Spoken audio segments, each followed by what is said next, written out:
নমস্কার বন্ধুরা, আজ আমরা আপনাদের জন্য নিয়ে এসেছি এমন একটা সিরিয়াল কিলিং থ্রিলার মুভি যা আপনার এর আগের সব সিরিয়াল কিলিংয়ের যে মুভি আপনারা দেখেছেন সেগুলোকে ভুলিয়ে দেবে। গল্পের শুরুতেই আমরা দেখতে পাই ক্যালাম বলে একটি ছেলে, তার কাছে একটা ফোন আসে এবং সেখানে সে তাকে ব্ল্যাকমেল করে যে সে যদি 15 মিনিটের মধ্যে তার বলা অ্যাড্রেসে না আসে তাহলে তার কিছু স্ক্রিনশটস সে তার গার্লফ্রেন্ড, তার মা এবং তার বাকি কন্ট্যাক্টসদেরকে ফরওয়ার্ড করে দেবে। সেই স্ক্রিনশটগুলো কি সেটা আমরা জানতে পারি না, কিন্তু আমরা এটা দেখতে পাই যে ক্যালাম খুব ভয় পেয়ে যায় এবং তার কথা মতো তাড়াহুড়ো করে বেরিয়ে যায়। রাস্তায় এসে দেখে যে একটা অ্যাক্সিডেন্ট হয়ে আছে এবং সেখানে একজন মানুষ গাড়ির বাইরে পড়ে আছে। সে তাড়াতাড়ি 911-কে ফোন করে এবং কাছে গিয়ে দেখে যে গাড়ির ভেতরে আরেকটাও ডেড বডি রয়েছে। সে যখন সেই ডেড বডিটাকে দেখতে ব্যস্ত, তখন পেছন থেকে যাকে সে মৃত বলে ভেবেছিল সে উঠে দাঁড়ায় এবং ক্যালামকে আক্রমণ করে। সিন এখানেই কাট হয়ে যায় এবং আমরা পরের দিনকে দেখতে পাই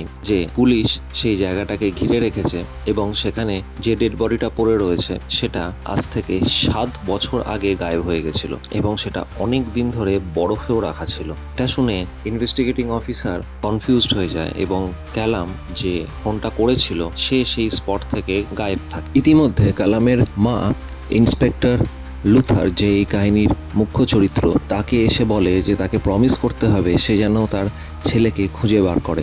ইন্সপেক্টর লুথার প্রমিস করে, কিন্তু এই টোটাল কথোপকথনটা দূর থেকে একজন দেখছিল, যাকে দেখে আমাদের ডাউট হয় যে সেই হয়তো এই সব কিছুর মাস্টার মাইন্ড।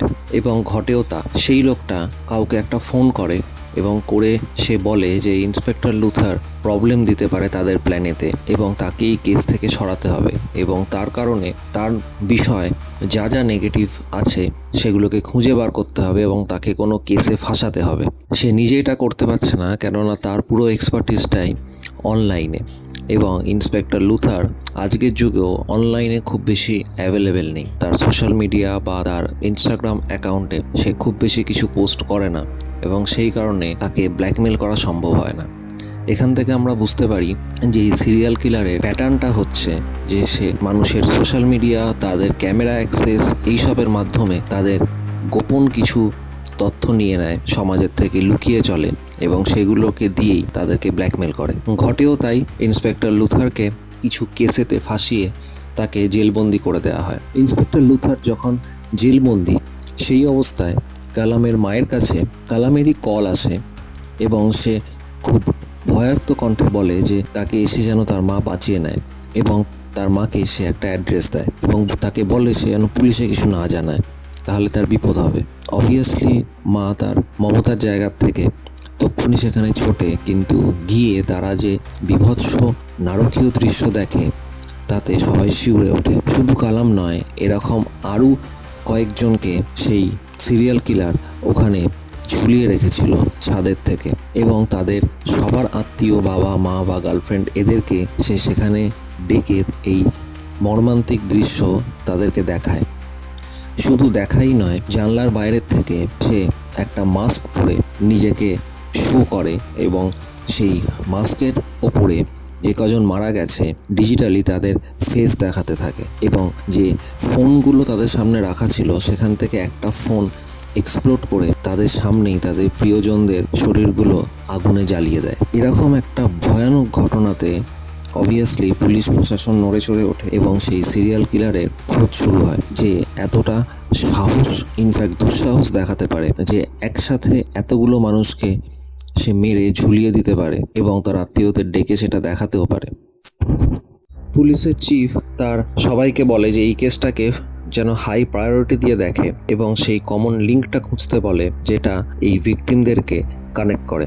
ইতিমধ্যে লুথার যখন জেলেতে বন্দি, তার কাছে একটা রহস্যময় এনভেলপ আসে। সেই এনভেলপের ভেতরে কিছু লেখা নেই, শুধু 65.8 লেখা। লুথার একটুক্ষণ ভাবে, তারপরে সে বুঝতে পারে যে এটা একটা রেডিওর সিগন্যাল। তার জেলেতে রাখা রেডিওটাকে সে যখন সেই ফ্রিকোয়েন্সিতে কানেক্ট করে, সেখানে কালামের করুণ আরতিটা শোনা যায়। এখান থেকে আমরা বুঝতে পারি যে সিরিয়াল কিলার সাইকোলজিক্যালি ডিস্টর্টেড। সে যাকে মেরেছে এবং যাকে বাঁচানোর জন্য চেষ্টা করেছিল লুথার, সে যে পারেনি সেটা তাকে বোঝানোর জন্য এবং তাকে কষ্ট দেওয়ার জন্য তার মৃত্যুর আগের মুহূর্তের তার চিৎকার, সেটাকে সে সেই ফ্রিকোয়েন্সিতে তাকে জেলের ভেতরে বসেও শোনাচ্ছে। ঠিক এরপরেই তার সাথে জেলেতে দেখা করতে আসে ক্যালামের মা। এটাতে লুথার একটু হতচকিত হয় এবং ক্যালামের মা তার মৃত্যুর জন্য এবং তাকে বাঁচাতে না পারার জন্য সম্পূর্ণভাবে লুথারকে দায়ী করে। এটা বলে সে চলে যায় এবং আমরা দেখি যে তার মা সেই খুনির সাথেই জেলে এসেছিল এবং সেই খুনি তাকে সাহস দিয়েছিল লুথারের সাথে দেখা করার এবং তার মনের রাগ লুথারের উপরে বার করার জন্য। আপনারা বুঝতেই পারছেন বন্ধুরা যে এ কত বড় প্লেয়ার। সে নিজেই তার সন্তানকে খুন করেছে এবং তার মাকে বন্ধু বানিয়ে তার মাকেই আবার পুলিশের এগেনস্টে কাজ করাচ্ছে। এটা লুথার জানে না। সে তার কাছে একটা লুকোনো মোবাইল ফোন থেকে পুলিশ চিফকে ফোন করে এবং বলে যে এই সিরিয়াল কিলারকে অন্যভাবে হ্যান্ডেল করতে হবে, কেননা এ শুধুমাত্র খুন করে না, এ অডিয়েন্স চায় যে লোকে তার বিষয়ে জানুক, তার থেকে ভয় পাক, তার কথা মনে রাখুক। সেই কারণেই সে এই কাজগুলো করছে এবং সেই কারণেই সে জেলের ভেতরে এত রিস্ক নিয়েও তাকে এই ভয়েসটা শোনানোর ব্যবস্থা করেছে। কিন্তু ইন্সপেক্টর চিফ এটাকে নিজের ইনসাল্ট ভাবে এবং তার ফোন কেটে দেয় এবং উল্টে পুলিশকে ইনস্ট্রাকশন দেয় জেলের ভেতর থেকে তার এই ফোনটা নিয়ে নেওয়ার জন্য। এটা শোনার পর লুথার বুঝতে পারে যে পুলিশ তার কথা মানবে না, তাই সে তার এক বন্ধু ডেনিসকে ফোন করে যে কিছুটা মাত্রা ইল্লিগাল কাজকর্মের সাথে জড়িত ছিল এবং পুলিশ থাকাকালীন তার সাথে তার পরিচয় হয়। সে একে বলে যে সে যেন কোনোভাবে তাকে এই জেল থেকে বার করে, কেননা লুথার বুঝে গেছিল যে সে ছাড়া এই সিরিয়াল কিলারের থট প্যাটার্ন আর কেউ বুঝতে পারবে না বা তাকে ধরতে পারবে না। ডেনিস প্রথমে না করলেও পরে রাজি হয়ে যায়। লুথারের এখানে সাহায্য করে সেই জেলের ভেতরে থাকা আরেকজন পুলিশ কর্মী। যেহেতু লুথার আগে ইন্সপেক্টর অফ চিফ ছিল, তাই অনেক পুলিশই তাকে চেনে এবং তাকে রেসপেক্ট করে এবং তারা বুঝতে পারছিল যে তাকে ফাঁসানো হয়েছে। লুথার নিজের লাইফ রিস্ক নিয়ে সেই জেল থেকে বেরোনোর প্ল্যান বানায়, যেখানে অন্যান্য কয়েদিরা তাকে অ্যাটাক করবে, কেননা সে আগে পুলিশ ছিল বলে, এবং যখন কোনো অ্যাটাক হয়, যারা অ্যাটাকার হয় তাদেরকে অন্য জেলেতে ট্রান্সফার করা হয় এবং সেই সুযোগেই লুথার সেখান থেকে পালাবে। এটাতে রিস্ক হাই ছিল, কিন্তু লুথার সেটাতে সাকসেসফুল হয়ে যায় এবং ডেনিসের সাহায্যে সে সেই জেল থেকে বেরিয়ে যায়। এরপরে শুরু হয় সিরিয়াল কিলারকে খোঁজার আসল চেষ্টা। লুথার তাকে যে 65.8 ফ্রিকোয়েন্সির যেটা তাকে জেলের মধ্যে শুনতে পাঠিয়েছিল, সেই রেডিও ফ্রিকোয়েন্সিটার অরিজিন সোর্স কোথা থেকে সেটাকে খুঁজতে বেরোয়, ট্র্যাকিং করতে থাকে। ইতিমধ্যে পুলিশ তারই লুথারেরই যে সিনিয়র বস ছিল, যে রিটায়ার করে গেছিল, কিন্তু লুথারের সাথে যার খুব ভালো সম্পর্ক ছিল এবং লুথার কিভাবে ভাবনা চিন্তা করতে পারে যে খুব ভালো করে জানতো, তাকে টিমে নিয়ে আসে এবং তার মাধ্যমে তারা জানতে পারে যে লুথার এখন কোথায় যাচ্ছে। অর্থাৎ তার সেই বস তাকে বলে যে এই রেডিও সোর্সটা যেখান থেকে এসেছে লুথার সেখানেই নিশ্চয়ই যাবে ইনভেস্টিগেট করতে। ইতিমধ্যে লুথার সেখানে পৌঁছায় এবং আমরা দেখি যে সেটাকে যে চালায় সে আসলে কিছু জানে না, তাকে শুধু রেকর্ডিংটা দেওয়া হয়েছিল, কেননা তাকেও ব্ল্যাকমেল করা হচ্ছিল। সে গিয়েছিল এবং তার কিছু ক্লিপস তার কাছে ছিল যার এগেনস্টে তাকে ব্ল্যাকমেল করছিল। এখান থেকে আমরা বুঝতে পারি যে খুনি প্রচণ্ডই ধূর্ত। সে সামনাসামনি নিজে না আসে, সে সবাইকে ব্ল্যাকমেল করিয়ে তাদের গোপন জিনিসপত্রর মাধ্যমে তাদেরকে ইউজ করে নিজের কুকর্মগুলো করার জন্য। পুলিশ যতক্ষণে সেখানে পৌঁছায় তার আগে লুথার তার কাছ থেকে একটা ফোন পায়, যে ফোনের সাহায্যে সেই কিলার তাকে যোগাযোগ করত, কিন্তু সে তাকে বলে যে এই ফোনটা যে কোনো ফোনই সে 24 ঘন্টার পরে আর ইউজ করে না সেই কিলার। এটা জানার পর লুথার সেখান থেকে চলে যায় এবং তার বসেরই সাহায্য নেয়, যে পুলিশের সাথে কাজ করলেও ভেতরে ভেতরে লুথারকে হেল্পই করছিল। সে তার কাছ থেকে সেই ফোনের লোকেশনটা কোথায় সেটা জানতে চায় এবং সে তাকে সেই সাহায্যটা করেও দেয়। যদিও এই লোকেশনটা বার করতে গিয়ে তাকে পুলিশের সাহায্য যেহেতু নিতে হবে, পুলিশকেও বলে যে সে যেন সেই সাহায্যটা লুথারকে করে এবং লুথারকে সেই সুযোগটা দেয় যাতে সে খুনিকে ধরতে পারে, তারপরেই যেন তাকে অ্যারেস্ট করা হয়। হেড ইন্সপেক্টর তার এই কথায় রাজি হয়।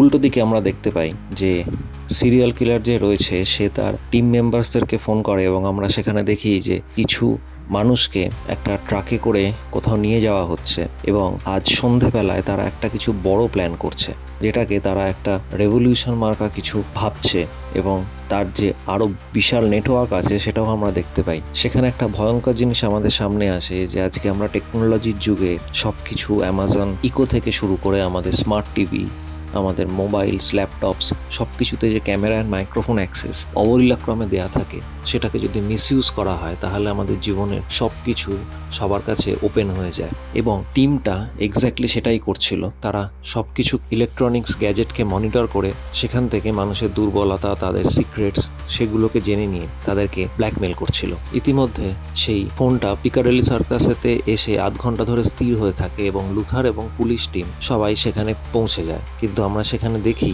যে পিকাডেলি সার্কাসের আশেপাশে কিছু বিল্ডিং এর ছাদের ওপরে কয়েকজন ক্যামেরা নিয়ে খুব ভয়ার্ত অবস্থায় দাঁড়িয়ে আছে। বোঝাই যাচ্ছে যে তাদেরকে ব্ল্যাকমেল করা হচ্ছে এবং তারা হয়তো সেখান থেকে ঝাঁপ দেবে। পিকাডেলি সার্কাসে পৌঁছে লুথার ওই নাম্বারটাতে ফোন করে এবং সেই ফোনটা যেই রিসিভ করে সঙ্গে সঙ্গে লুথার তাকে চিনে ফেলে। সে দৌড়ে পালাতে যায় এবং লুথার যেহেতু তাকে চিনে ফেলে, পুলিশও যারা ওয়েট করছিল লুকিয়ে, তারাও সঙ্গে সঙ্গে তাদের পিছু নিতে যায়। এই মুহূর্তে একটা ভিড়ের ভেতর থেকে একজনকে সে গলায় ছুরি দিয়ে তাকে হোস্টেজ বানিয়ে দেয় এবং লুথার যখন তাকে বলে যে সে চারদিক থেকে ঘেরা রয়েছে, তখন সে তার মাস্টার স্ট্রোক দেয়। সে বলে যদি তার পিছু নেওয়া হয় তাহলে এবং তাকে যদি সেখান থেকে যেতে না দেয়া হয় তাহলে এখানে একের পর এক মৃত্যু ঘটবে। এবং এটা বলার সাথে সাথে যারা এতক্ষণ ধরে ছাদেতে ছিল তারা ঝাঁপ দিতে শুরু করে এবং সেটা একটা মর্মান্তিক দৃশ্য হয়ে যায়। একের পর এক লোক ছাদ থেকে ঝাঁপ দিতে থাকে এবং সেটাতে ওখানকার যে ট্রাফিক সেটাও লণ্ডভণ্ড হয়ে যায় এবং পুলিশও বুঝতে পারে না কি করবে, কারণ যদি তাকে না যেতে দেয় তাহলে আরও লোক ঝাঁপ দেবে, আর যদি তাকে এখন ধরতে যায় তাহলে তার ফলাফল খুব ভয়ানক হতে পারে। এই সুযোগটাকে নিয়ে সে দৌড়ে পালায় এবং লুথার একা তার পেছনে ছুটতে থাকে। তারা মেট্রো টানেলের ভেতরে ঢুকে যায়, যেখানে লুথার ফাইনালি তাকে ধরে ফেলে এবং তাদের মধ্যে যখন হাতাহাতি হচ্ছে তখন পেছন থেকে পুলিশও চলে আসে এবং লুথার যেহেতু তার ওপরে তখন চেপে বসেছিল, তারা লুথারকে আগে সরাতে গিয়ে তাকে আগে আক্রমণ করে ফেলে, যার সুযোগ নিয়ে খুনিটা পুলিশটাকেই ছুরি মেরে দেয়। যতক্ষণে পুলিশ রিয়ালাইজ করে ততক্ষণে সে পালিয়ে গেছে এবং লুথার তাকে আর ধাওয়া করেও ধরতে পারে না। এর মধ্যে আরেকটা টুইস্ট আছে যেখানে আমরা দেখি যে সে ফোন করছে, হেড ইন্সপেক্টর ছিল, তারই যে জুনিয়র তাকেও সে ব্ল্যাকমেল করেছিল এবং একেই দায়িত্ব দিয়েছিল লুথারকে জেলে পাঠানোর ফলস কেসগুলোতে রিওপেন করিয়ে। সে তাকে বলে যে লুথার যদি ইমিডিয়েটলি তার পেছন ধাওয়া বন্ধ না করে বা তাকে যদি পুলিশ না ধরতে পারে তাহলে সে তার মাকে এবং তার বউকে তার সব সিক্রেটস বলে দেবে। এটা শুনে সে ঘাবড়ে যায় এবং খুনিকে বাধ্য হয়ে সাহায্য করতে থাকে, যদিও সে বিবেক দংশনেতে মরছিল, কেননা সে জানে যে এই খুনিটা যা করছিল সেগুলো অমানবিক। ডেপুটি ইন্সপেক্টর যার নাম আর্থার, তাকে কিন্তু লুথারের যে সিনিয়র বস ছিল সে ডাউট করতে শুরু করে, কেননা তার আচার আচরণ অস্বাভাবিক হচ্ছিল। ইতিমধ্যে লুথার তার সিনিয়র বসকে ফোন করে এবং ডাইরেক্ট হেড ইন্সপেক্টরের সাথে কথা বলতে চায়। যে পুলিশ অফিসারের ছুরি লেগেছিল তার কথা জিজ্ঞেস করে এবং তাকে জানায় যে সে মারা গেছে।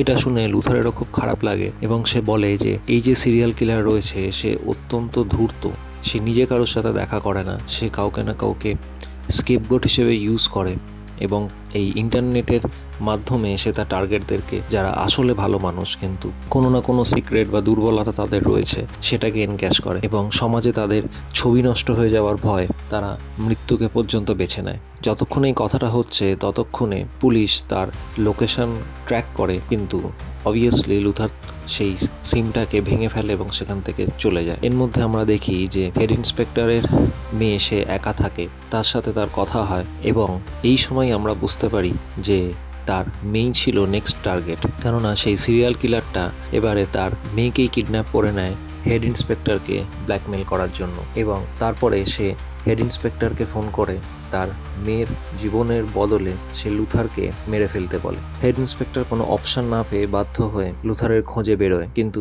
সে তাকে মারতে পারে না। লুথার তাকে লজিক্যালি বোঝায় যে আসলে এখন তাকে স্কেপগোট বানানো হচ্ছে এবং তাকে মেরে ফেললেও তার মেয়েকে সে বাঁচাতে পারবে না।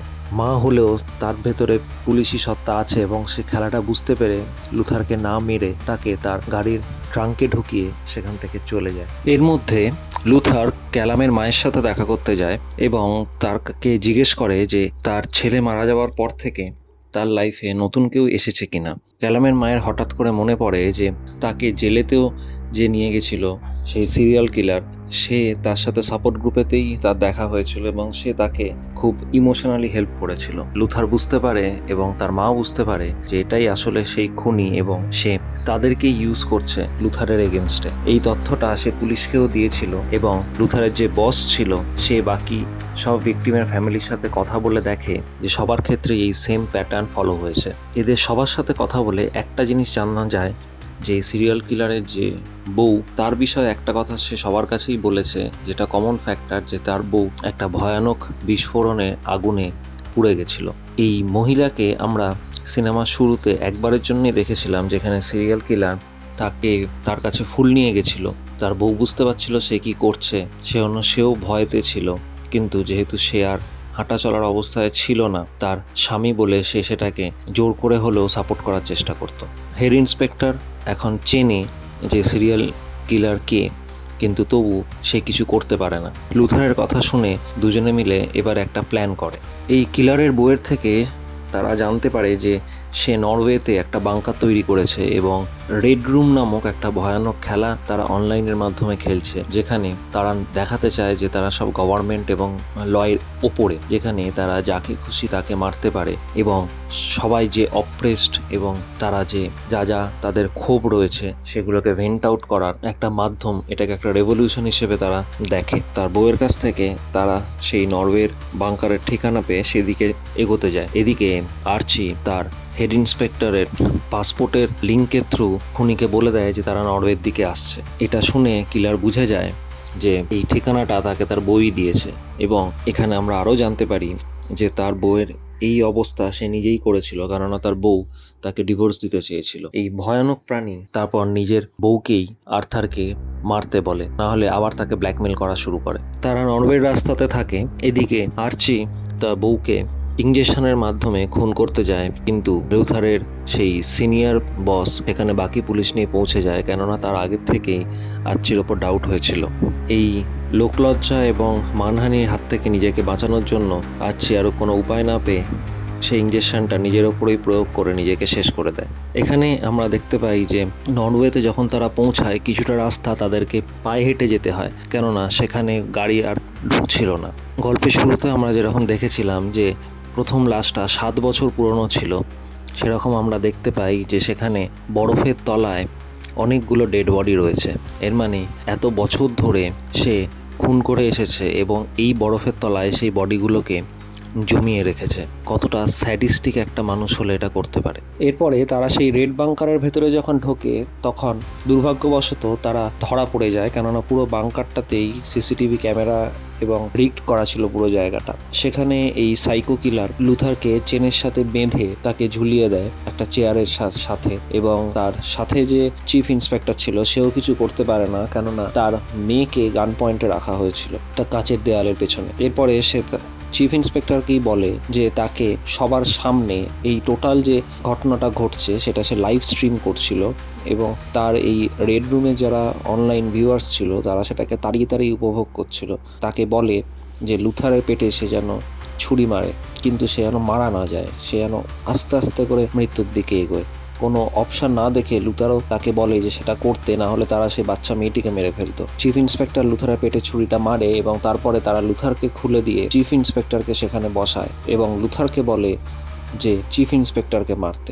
এই সুযোগে লুথার তার সাথে সাইকোলজিক্যাল গেম খেলে এবং তাকে অনুভব করায় যে সে আসলে এগুলো করছে নিজেকে শক্তিশালী ভাবার জন্য। তার কারুর প্রতি কোনো দয়া মায়া নেই, সে কারুর হয়ে কোনো রিবেল লড়ছে না, সে শুধুই একটা স্যাডিস্টিক সাইকোটিক কিলার যে এটা করে পয়সা রোজগার করতে চায় এবং সবার কাছে দেখাতে চায় যে সে খুব শক্তিশালী। এটা শুনেই সে তার ধৈর্য হারিয়ে ফেলে এবং তার গুন্ডাকে লুথারকে আক্রমণ করতে বললে সাইকো কিলার বুঝতে পারে যে সিচুয়েশন এখন তার এগেনস্টে, তাই সে সঙ্গে সঙ্গে তার মোবাইল ফোন থেকে সেই দরজাটাকে লক করে সে সেখান থেকে পালিয়ে যায়। লুথার কোনো ক্রমে চিফ ইন্সপেক্টরের হাতটা খুলে দিয়ে তার পেছনে ধাওয়া করে। এখানে আমরা দেখতে পাই যে সেই ঘরটার ভেতর থেকে ওয়াটার স্প্রিংকলারের জায়গায় কেরোসিন পড়তে শুরু করে। চিফ ইন্সপেক্টর তার মেয়ে দুজনে তখনও সেখানে রয়ে গেছে এবং আরেকজন গুন্ডা যে সেই কিলারের হয়ে কাজ করে সেও সাইকোটিক, সে নিজে মরবে জেনেও সে সেখানে তাদেরকে মারার চেষ্টা করতে থাকে। সেই সাইকো কিলার গাড়িতে করে পালিয়ে যাওয়ার চেষ্টা করছে, কিন্তু লুথার তার গাড়িটা কোনো ক্রমে উঠে পড়ে এবং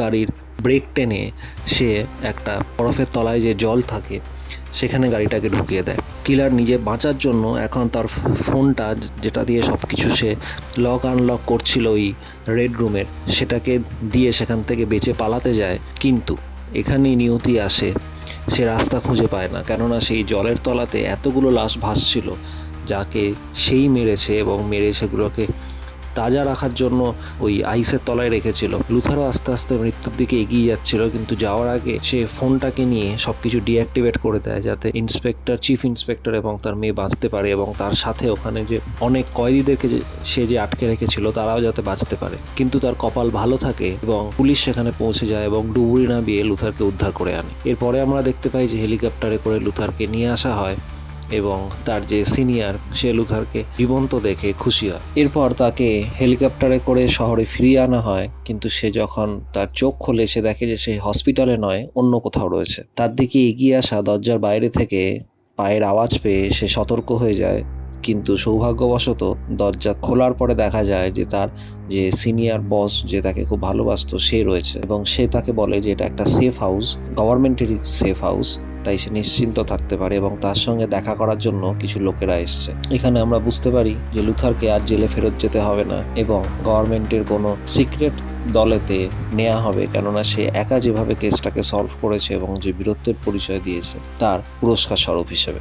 এবং এইখানেতেই সিনেমাটা শেষ হয়। আপনাদের বন্ধুরা এই সিনেমাটা কেমন লাগলো? কেননা এখানে আমাদের ডিজিটাল লাইফস্টাইলের একটা ভয়ানক দিক দেখানো হয়েছে, যে যেখানে যদি কেউ মনে করে যে সে আমাদের ব্যক্তিগত জীবনকে কন্ট্রোল করবে বা ব্যক্তিগত আমাদের সব সিক্রেটসকে জানবে, তাহলে সেটা কিন্তু খুবই সহজ এবং আমাদের জীবন আজকে একটা খোলা বই হয়ে গেছে এই ডিজিটাল যুগেতে। তাই আমরা সবাই ডিজিটালি সব কিছু ইউজ অবশ্যই করব, কিন্তু একটু সাবধানে এবং নিজেদের ব্যক্তিগত জীবনটাকে ব্যক্তিগত রেখে। খুব শীঘ্রই আমরা আসছি পরের মুভির এক্সপ্লেনেশন নিয়ে। আমাদের সাথে থাকুন, কমেন্ট বক্সে জানান আপনাদের কেমন লাগলো, আর নেক্সট কোন সিনেমা দেখতে চান সেটাও জানাবেন। ভালো থাকুন, সুস্থ থাকুন, খুশি থাকুন।